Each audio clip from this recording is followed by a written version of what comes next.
To start with, we will do with the history of satellites. How the space technology started. It started in 1960. It was the vision of Dr. Vikram Sarabhai. After 1960, in 1962, the Indian National Committee for Space Research was formed, which was undertaking all these programs related to the space technology. In 1963, the first sounding rocket was launched, and it was launched from Thumba Equatorial Rocket Launching Station, that is TERLS. After 1963, in 1965, Space Science and Technology Center was developed by Government of India, which led to the formation of Satellite Telecommunication Earth Station in Ahmedabad. That was in 1967. We all know about the Indian Space Research Organization, that is ISRO, which was established in 1969, and the Government of India again in 1972 established Department of Space.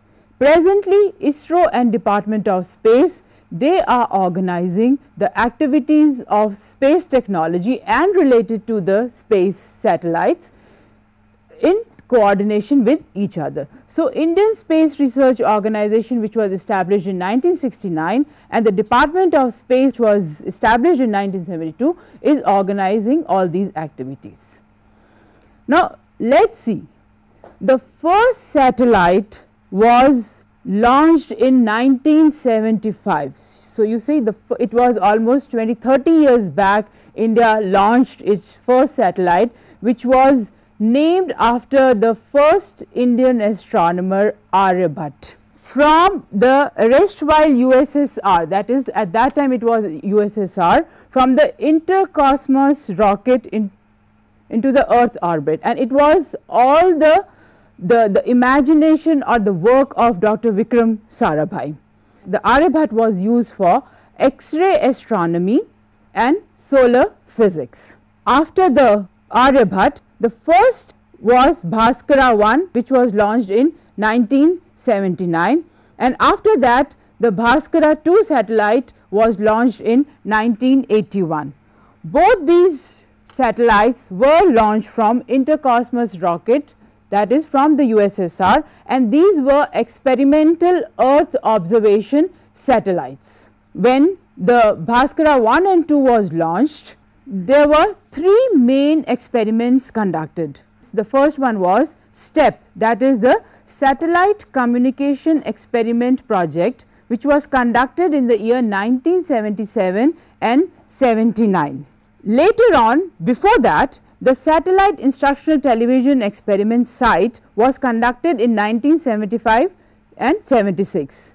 I am sure you all must be aware of the SITE experiment, which was one of the major experiments and the most successful experiments through satellite which we covered.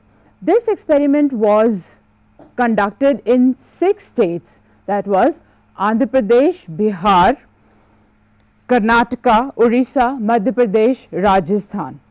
So, these were basically the educationally backward states. So, the experiment was conducted here.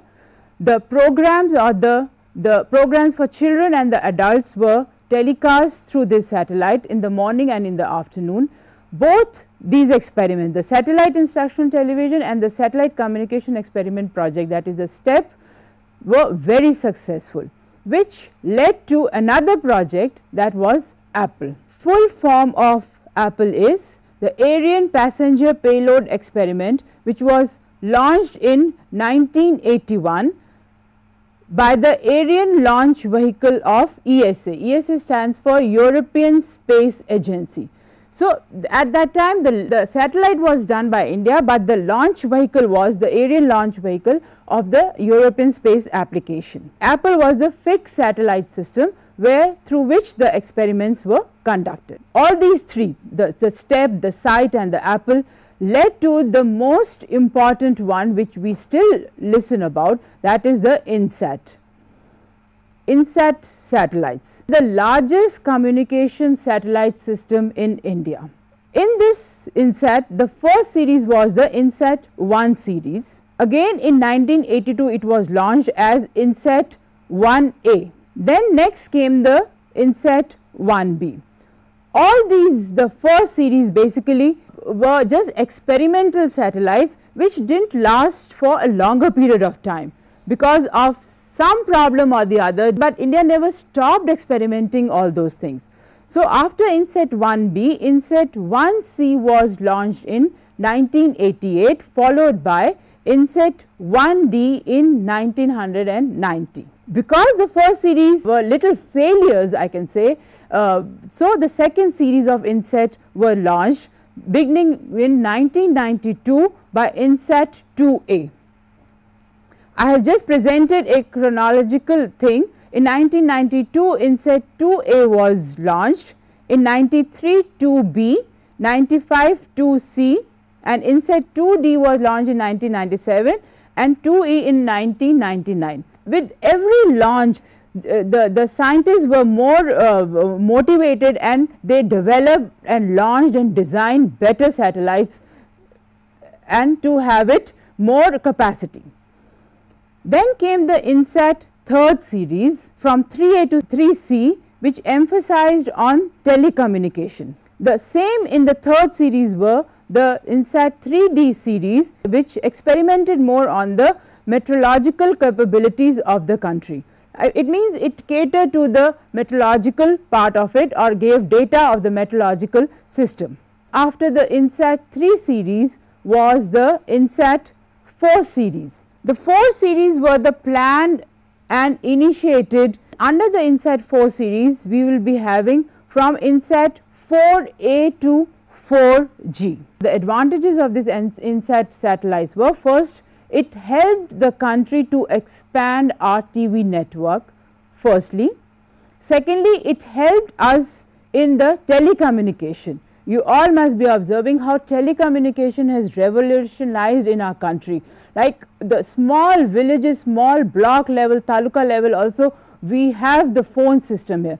So, the second major advantage of INSAT was the telecommunication. Third important advantage or the use of INSAT is the network used for educational purposes. I am sure you all must be knowing about it, or you must have read about the UGC programs or the earlier INSAT programs or the earlier IGNOU programs. All these were broadcast through the INSAT by using the facility of INSAT 3B and so on and so forth. And the last and another important use of INSAT is the radio networking, which is also an important development made by India. Along with the INSAT, the Indian remote sensing satellites were also launched. There were few Indian remote sensing satellites which were named as IRS-IA, launched in 1988, IRS-IB, which was launched in 1991, IRS-IC, which was launched in 1995, but in between they named as P2 series. So, after IRS-1C in 1995, the next launch was IRS-1D in 1997. Under the IRS-P series, these were basically the experimental satellites, and the focus of these satellites was on vegetation assessment, snow studies and geological mapping. Each one has again a great deal of elaboration, but here I have just focused on what the use of these IRS satellites P series were, and still we are doing it. This is a picture of Indian remote sensing satellite. I think all of us, we need to be proud of the development of the satellite and how space technology has progressed so much over all these years, and that too in a short span of time, because we started our space technology programs and in 75 the first satellite was launched. Under the IRS P series, we have the P4 series, which is known as the Oceanat series or Oceanat, launched in 1999. The next satellite is called the ResourceSat, which is used for agricultural application. And I am sure you must have read in the newspapers the Cartosat-1 and the HAMSat, which was launched in 2005, that is very recently. This will provide high radio frequencies to broaden our bandwidth. So, if we see right from 1975 till date, till 2005, we have enhancement of each satellite. If you see this photograph, it is the launching of Cartosat-1. After IRS or in between, we had these satellite launch vehicles. Firstly, we were talking about the satellites itself. Now, we will see we had to develop those satellite launch vehicles. Earlier, we were borrowing it, or we were sending our satellites through a borrowed satellite launch vehicles. But India thought that we should also develop, or we should also make our own satellite launch vehicles. So, the first launch was done in 1980 using SLV-3, that is Satellite Launch Vehicle 3. The second and the third launch was in 1981 and 1983. When the first launch was done in 1980, it was failed. So, within 1 year, we launched the second and the third launch vehicle, that was in 1981 and 1983. Next came the ASLV-D3, that is ASLV stands for Augmented Satellite Launch Vehicles D3 and D4, which were launched in 1992 and 1994. Again, we progressed more from Augmented Satellite Launch Vehicle to Polar Satellite Launch Vehicles in 1993, that is we name as the PSLV-3. India became self-reliant and we never had to borrow those launch vehicles from other countries in 2001 by launching GSLV, that is Geosynchronous Satellite Launch Vehicle in 2001. This is the picture of GSLV launched in 2001. In 1981, SLV-3 was launched. Our President, Dr. APJ Abdul Kalam, he was the project director at that time. But as I said, SLV-3, when it was launched in 1981, it failed in 1 year. And people formed a failure analysis board to see the whole technology or the whole launch failed. And at that time, the present ISRO chairman, Dr. Madhavan Nair, he was the member secretary of this failure analysis board.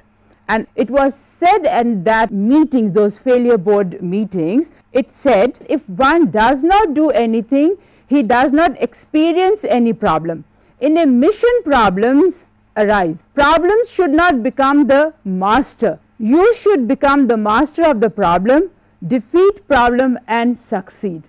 Another important launch or the satellite which India has successfully done is the GramSat. GramSat is a dedicated satellite to eradicate illiteracy in the country, and the first pilot experiment which is done is the Vidya Vahini, and the project was inaugurated in Orissa. This project has provided developmental communication to villages in 3 main regions which are the most backward regions, that is in the Kalahandi, Bolangir and the Koraput region. And there are almost 800 villages which has been covered under these 3 regions to provide the developmental communication. The Vidya Vahini project has been replicated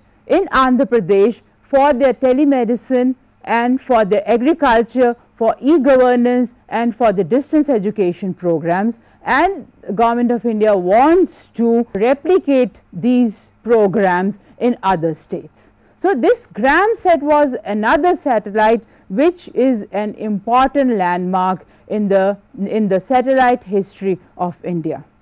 Another important satellite which we launched is the METSAT.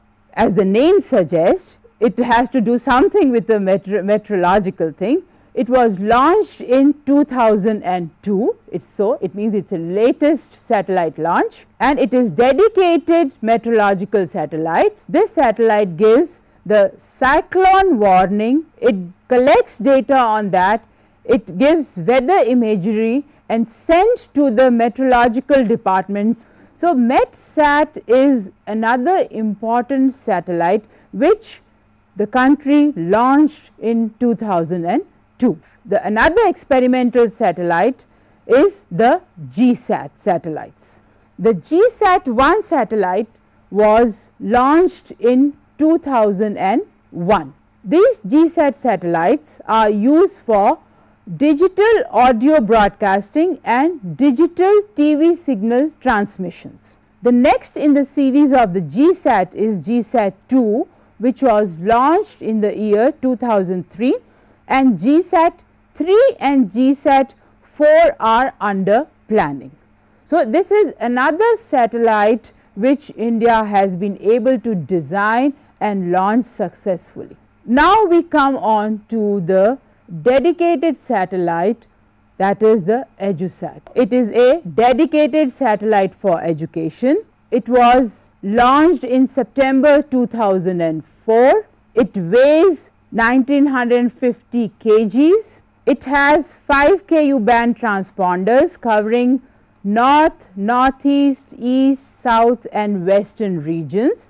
It has 1 Ku transponder which covers the mainland, and the satellite was developed within a short span of 3 years. That is, ISRO took only 3 years to develop this satellite and launch this satellite. It has costed $17 million and satellite life is of 7 years. This is another picture of the geosynchronous satellite launch vehicle rocket launched with EduSat. It is about educating the nation. We have the challenge that how we have to educate the nation. The challenge is within education, we have to achieve total literacy, first point. We have to have universal elementary education with quality by 2010. We have to have universal secondary education by 2015. Till now, the Government of India's priority was universal elementary education, but now we want to achieve universal secondary education, because once we achieve the elementary education, all these students will be going to the secondary education. So, we have to have the universal secondary education by 2015. From secondary education, we have to have the Government of India's achievement, or the target is 20% participation in higher education at the earliest. That is the Government of India's target. And the next challenge is the improvement of quality education at all levels, whether it is at elementary education or secondary education or at higher education. We need to improve or have to have quality at all levels.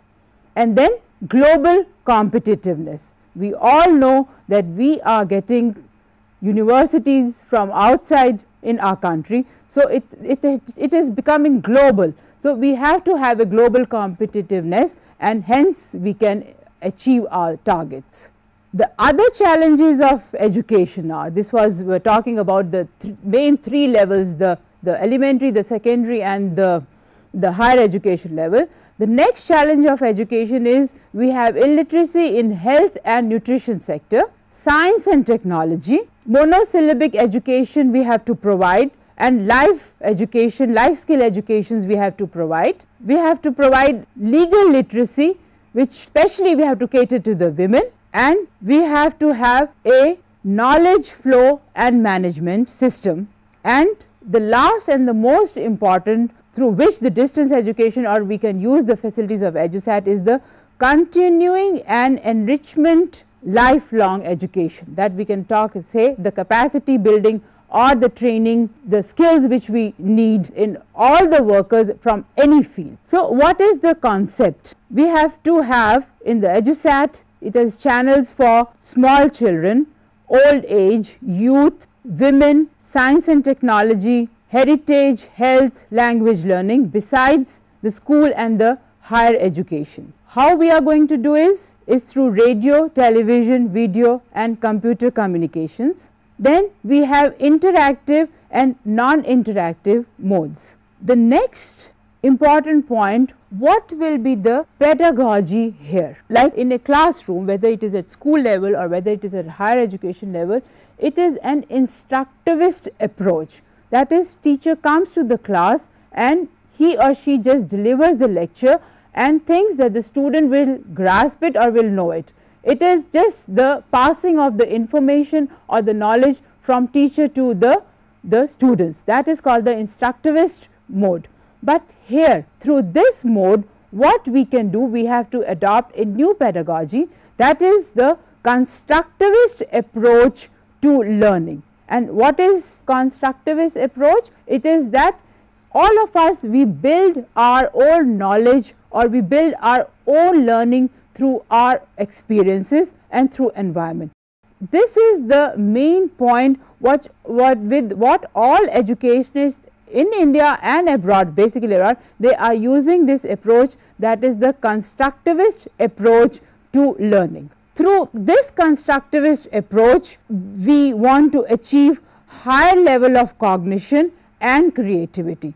What, as I said earlier, what we are doing is we are just achieving the lowest level of cognition. So, the focus is on learning to learn, which you must be knowing that was the Delors Commission, one of the pillars out of the 4 pillars which they recommended is one of is on learning to learn, and the focus is on learning to learn. Basically what it is, we know how to teach, but we have never thought about that how students learn. So, the focus here should be not only students, each one of us, how do we learn? We have never studied, or we don't emphasize on that, but the focus has to be on learning to learn. So, the challenges of EduSat now is on the instructional design, that how do we design our instruction. Second is the content development. If we see that the software available at this moment is few, it is not that we do not have it, but it is few and it is scattered, and it is just we do not know where it is available. So, we have to develop the content, whether it is at the pre-primary level or the primary level or at the secondary, higher secondary level, whether it is in the agriculture sector, technical sector, all the sectors, we have to develop the content. Next is the strategic synergy for optimizing learning. Here the word is optimizing learning, that how maximum it is we have learned better.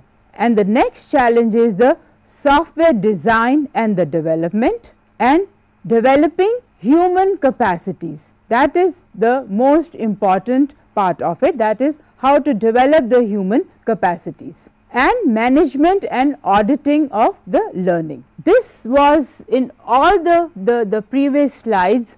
I just tried very briefly to just take you or make you aware of, or just get a little knowledge about the development of satellites in India. Now, the vision for the future, we should know about what the vision of the future is.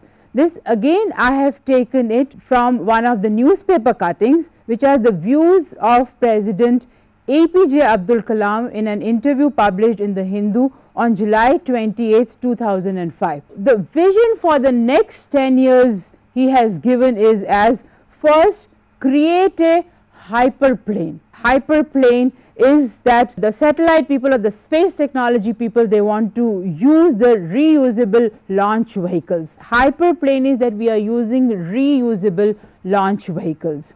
Second vision which he has given for the space technology people is manned flights. Third is the development of propulsion system. Fourth, explore planets like Mars and Moon, and the next and the last is the Chandrayaan program. There is a spacecraft which is orbiting around the sun. So, these are the main 5 points which I took it from this interview which was published in the Hindu by and from President APJ Abdul Kalam. I would like to acknowledge that I have taken all this information from these 4 sites mainly. I would like to thank and hope you must have found this session interesting. Thank you.